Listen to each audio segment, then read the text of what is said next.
Well, you have just 2 days left to get takeout, buy some books, or a video game console tax-free. With Ottawa's 2-month GST tax break ending tomorrow, there is a growing debate over whether the policy Prime Minister Justin Trudeau said would deliver meaningful savings for Canadians actually paid off. For more, this morning we are joined from Montreal by Moshe Lander. He is a senior lecturer of economics at Concordia University. Good morning.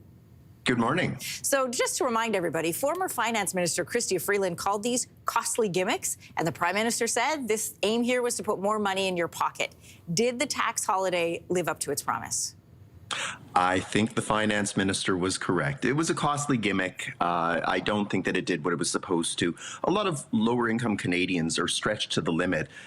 Giving them tax-free on eating out is probably not going to be the life changer, life saver that they needed. And so how much more are we going to see people are racing to restaurants? And even if they did, are they merely just substituting restaurant trips for later in the year for this 3-month period, at which point if you balance it out over a 12-month period, you find that there's in fact no real change. Yeah, we're going to take a look at how much this actually costs the federal government, cutting back on the GST. But first, who benefited from this break? Because early reports are showing us mixed results. Restaurant Canada said they saw an 18% increase in reservations in December.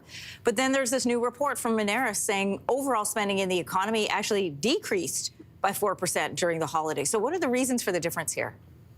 It's exactly it. It's like you said at the outset there, if you're buying books, game consoles, eating out, you get the GST free. So people are just shifting their consumption habits to sectors where they can avoid the tax, and the sectors where they still have to pay the same tax that they did back in October are suffering because people are saying, well, there's no change to my life, so I'm going to reallocate space over here. You said in the beginning that it was looking for people to save. Nobody's saving money right now other than what they were doing before. So it's just a matter of targeting sectors. It's similar to when you have in a regular circumstance that certain goods are GST exempt, you're more likely to see people buy them than similar goods that are not GST exempt.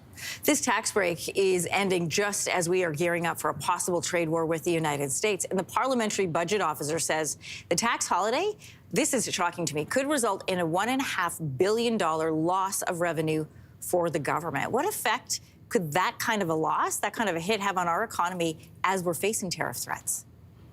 Well, if you remember, the finance minister, when she resigned, was also complaining about a deficit that had ballooned from $40 billion to $60 billion, and there was the fiscal update issue. So now we're going to tack on at least another $1.5 billion in lost revenue, which means that the deficit's going to go even higher still. The government was talking a few weeks ago when we were staring the tariffs right in the face about some sort of compensation package similar to COVID levels, which would be hundreds of billions of dollars. So we're adding yet more money. Right now, what the government needs to do is make sure that if they're going to offer support, they need as much tax revenue to back it as possible, or at least a way to make it up at a later point. And if they're not going to try and worry about deficit spending, then maybe what they need to do is look at this tax holiday and maybe extend it a little longer and increase the number of goods and services. And so that way you really are helping out lower income Canadians to try and afford what's about to be a very nasty trade spat.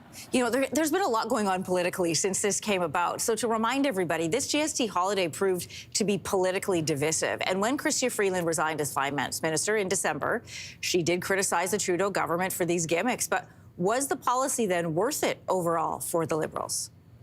Absolutely not. It didn't buy them popularity. It's not going to save them at the next election. It's made the deficit bigger, which gives even more ammunition to opposition parties to say that they're reckless with the economy, which is always a charge that left of center parties have to try and overcome when trying to win Canadian confidence. They made things more complicated for small businesses and having to reprogram cash registers, reprogram their customers even as to what is and isn't included. And it doesn't seem to have added to the economy in any meaningful way. So all in all, the finance minister said it's a gimmick. The prime minister said that this would be politically popular. Looks like she's right. He's wrong. Yeah, you know, and having conversations, you know, Kelsey and I were talking about this today, about what exactly is still, I mean, I say on sale, but getting a GST break. The way I remembered it was books, booze, baby gear, and eating in restaurants. But I want to add some more just in case people are thinking of going shopping this weekend.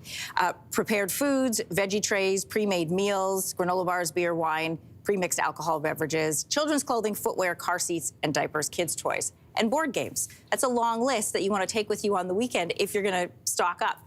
Moshe Lander, thanks so much for joining us, Senior Lecturer of Economics at Concordia University. Thanks so much. Anytime. If you like that video, make sure to subscribe to the Your Morning YouTube feed, where you can find all kinds of new content posted every weekday morning.